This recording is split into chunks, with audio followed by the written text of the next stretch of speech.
ប្រទេសយើងគឺជាប្រទេសដែលមានហានិភ័យនៃរញ្ចូលដីទាបដោយសារយើងអត់ដូចប្រទេសភូមាដែលនៅលើអាកន្លែងគេហៅតំណនៃផែនដីអានឹងទិញដងវាមិនកើត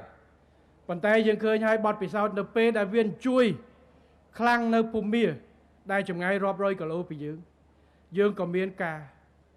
អង្គើមួយចំនួនជាកសលល្អដែលយើងមិនមានជាបញ្ហាប៉ុន្តែទោះជាយ៉ាងណាវាជាសញ្ញាមួយដែលត្រូវការគិតគូរការរៀបចំសំណង់ជាពិសេសសំណង់ខ្ពស់ត្រូវគិតគូរអំពីកម្រិតណាមួយអំពីគុណភាពនៃសំណង់ហើយជាពិសេសដែលខ្ញុំបានតាំងពីដើមអាណត្តិមកឲ្យគោលការណ៍ទៅក្រសួងដែនដីពិនិត្យមើលអគារដែលចាស់ខ្លាំងមែនទែននៅក្នុងរាជធានីភ្នំពេញយើងមានដោយប្រមាណអគារទៅក្នុងទីនោះដែលប្រជាពលរដ្ឋរស់នៅឥ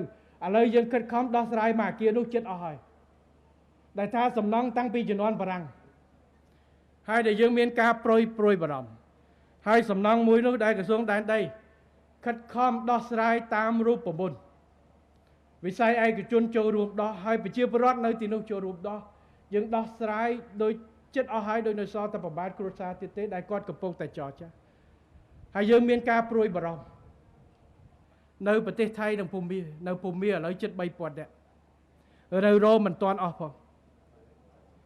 នៅថៃដោយទាំងប្រជាពលរដ្ឋខ្មែរយើងម្នាក់នៅខេត្តបន្ទាយមានជ័យដែលបានស្លាប់ហើយ3នាក់រោមមិនទាន់ឃើញហើយបាត់ខ្លួនជិត100នាក់ឥឡូវរោបានបដាស្លាប់គិតគូរបែបនេះទាំងហើយក៏ខ្ញុំសូមអំពាវនាវឲ្យជាងនិងក្រុមហ៊ុនសំណង់ទាំងអស់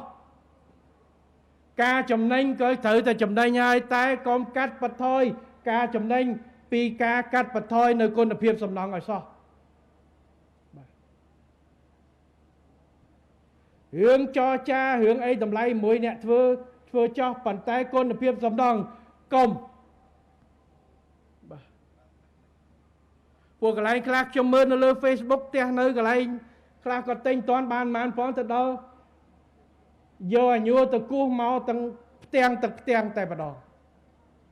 ទោះបីជាត្រូវប្រកួតប្រជែងធ្វើលឿនដើម្បីបវលលុយមិនក៏ដោយតែធ្វើយ៉ាងណាទៅទាខុសទៅ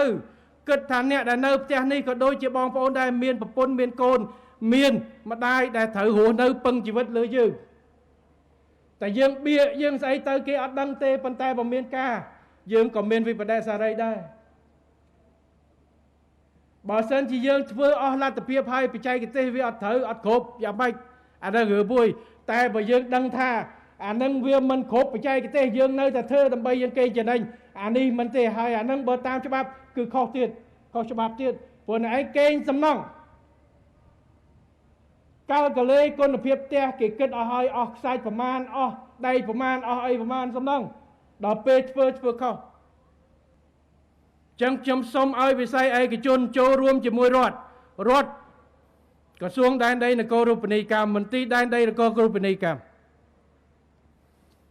អាជ្ញាធរខណ្ឌសង្កាត់ក្រុងខេត្តត្រូវធ្វើការឲ្យម៉ត់ចត់ទៅលើស្តង់ដារសំណង់ព្រោះសំណង់ធ្វើឲ្យមិនធ្វើ5ឆ្នាំបោះចោលដោយទូរស័ព្ទទេសំណង់គឺសង្ឃឹមថានៅតកូនតចៅហើយបើមិនតកូនតចៅក៏លក់ទៅឲ្យអ្នកផ្សេងគេនៅដែរអញ្ចឹងសិតតែជីវិតមនុស្សម្នាក់ហើយខ្ញុំសូមឲ្យអនុវត្តឲ្យបានម៉ឺងម៉ាត់ទៅលើការការពារនេះគឺលើការបង្ការការគ្រោះថ្នាក់អាយុជីវិតរបស់ប្រជាពលរដ្ឋរបស់យើងបាទចំណេញលុយកាក់ចំណេញចាស់តែកុំចំណេញលើអ្វីដែលដាក់ជីវិតប្រជាពលរដ្ឋដែលក្នុងហានិភ័យជាពិសេសរឿងសំណង់អាគារផ្ទះនៅទាំងខ្ញុំទាំងគេអត់ដឹងទេ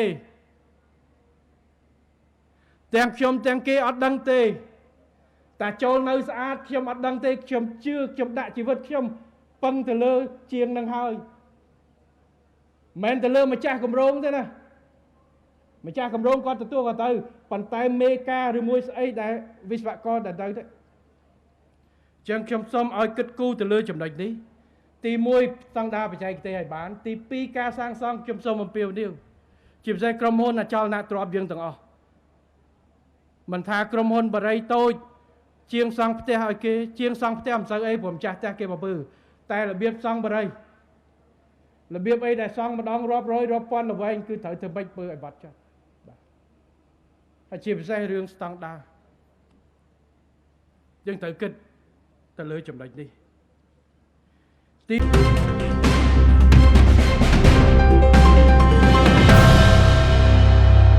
សារព័ត៌មានការពិតញូព័ត៌មានពិតក្នុងដៃអ្នក